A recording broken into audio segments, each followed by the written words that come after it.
Hello વિદ્યાર્થી મિત્રો, એજ્યુકટેકનો ચેનલમાં આપનું સ્વાગત છે. આજે આપણે શીખીશું ધોરણ 8 વિષય વિજ્ઞાન પાઠ 3 કોલસો અને પેટ્રોલિયમ. પાઠ 3ના સ્વાધ્યાયના પ્રશ્નોના જવાબની અહીં આપણે સમજ મેળવીશું. તો ચાલો શીખીએ પાઠ 3 કોલસો અને પેટ્રોલિયમ.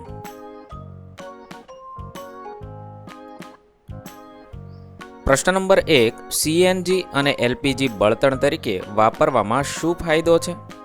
જવાબમાં લખી શકાય, સીએનજી અને એલપીજીને બળતણ તરીકે વાપરવાના ફાયદામાં પહેલું, સીએનજી અને એલપીજી સ્વચ્છ બળતણ છે. બીજું, આ બંનેનો વપરાશ ઓછું પ્રદૂષણ કરે છે. ત્રીજું, સીએનજીનો ઉપયોગ વિદ્યુત ઉત્પાદન માટે કરવામાં પણ આવે છે.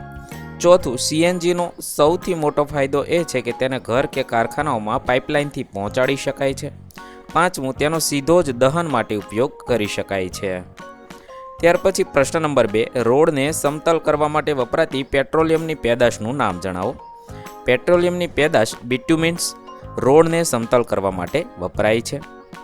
પ્રશ્ન નંબર 3, મૃત વનસ્પતિમાંથી કોલસો કઈ રીતે બને છે તે વર્ણવો. આ પ્રક્રિયાને કયા નામથી ઓળખવામાં આવે છે? લગભગ 300 મિલિયન વર્ષ પહેલાં પૃથ્વી પરના નીચાણવાળા ભેજયુક્ત વિસ્તારોમાં ગીચ જંગલ હતા. કેટલીક કુદરતી આફતોને કારણે જંગલો જમીનની નીચે દટાઈ ગયા. તેમની ઉપર માટી જમા થઈ જવાથી તે બદલાઈ ગયા.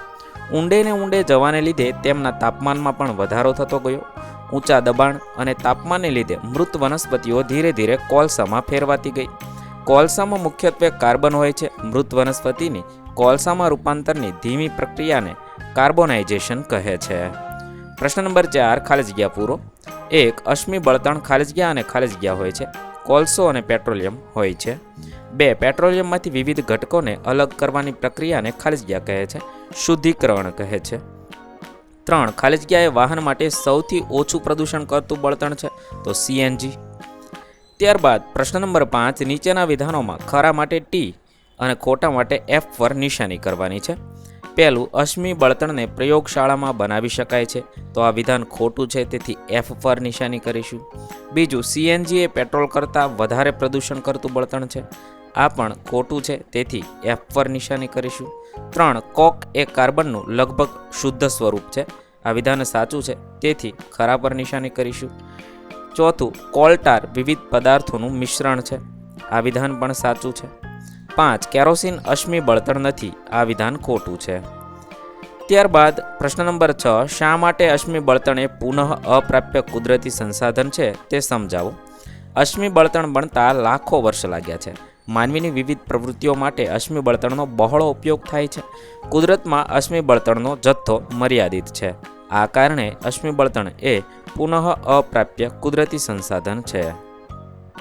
પ્રશ્ન નંબર 7, કોકની લાક્ષણિકતાઓ અને ઉપયોગ જણાવો. કોકની લાક્ષણિકતામાં તે સખત છે, તે છિદ્રાળુ અને કાળા રંગનો પદાર્થ છે, તે કોલસાનો લગભગ સંપૂર્ણ શુદ્ધ પ્રકાર છે, તેમાં કાર્બનનું પ્રમાણ 87 થી 89% હોય છે, તે સળગે ત્યારે ધુમાડો ઉત્પન્ન થતો નથી. કોકના ઉપયોગ સ્ટીલના ઉત્પાદનમાં, કેટલીક ધાતુઓના નિષ્કર્ષણમાં થાય છે.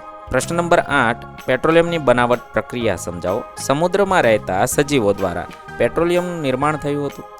આ જીવો મૃત્યુ પામતા તેમના મૃતદેહો સમુદ્રના તળિયે એકઠા થયા ગયા. તેઓ રેતી અને માટીના સ્તરોથી ઢંકાતા ગયા. તેમના સ્તર પર સ્તર થયા. આ પ્રક્રિયા લાખો વર્ષ સુધી ચાલતી રહી. હવાની ગેરહાજરીમાં તથા ઉચ્ચ તાપમાન અને દબાણને કારણે દટાયેલા જીવોના અવશેષોનું જૈવ રાસાયણિક પ્રક્રિયાઓને લીધે પેટ્રોલિયમ અને કુદરતી વાયુમાં રૂપાંતર થયું. પેટ્રોલિયમના સ્તર પર કુદરતી વાયુના સ્તર જમા થયા.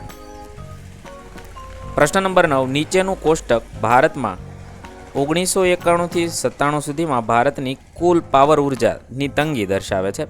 આ માહિતીને આલેખ સ્વરૂપે દર્શાવવાની છે.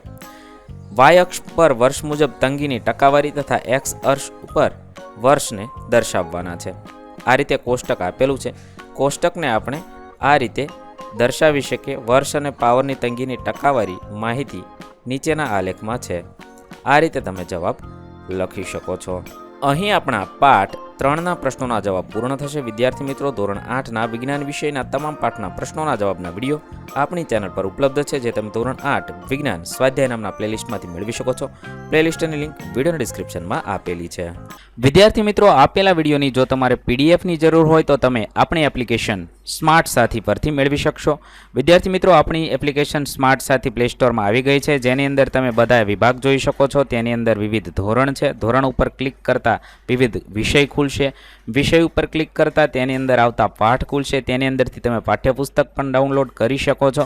તેની અંદર આપેલા પાઠમાં ક્લિક કરતાં તમે પાઠની પીડીએફ, સ્વાધ્યાયની પીડીએફ, સ્વાધ્યાયન પોથીની પીડીએફ, પાઠના વિવિધ વિડીયોઝ, સ્વાધ્યાયના વિડીયોઝ, સ્વાધ્યાયન પોથીના વિડીયોઝ બધું જોઈ શકો છો અને ડાઉનલોડ પણ માત્ર એક ક્લિકમાં કરી શકો છો. વિદ્યાર્થી મિત્રો, આપણી એપને સપોર્ટ કરજો, ડાઉનલોડ કરજો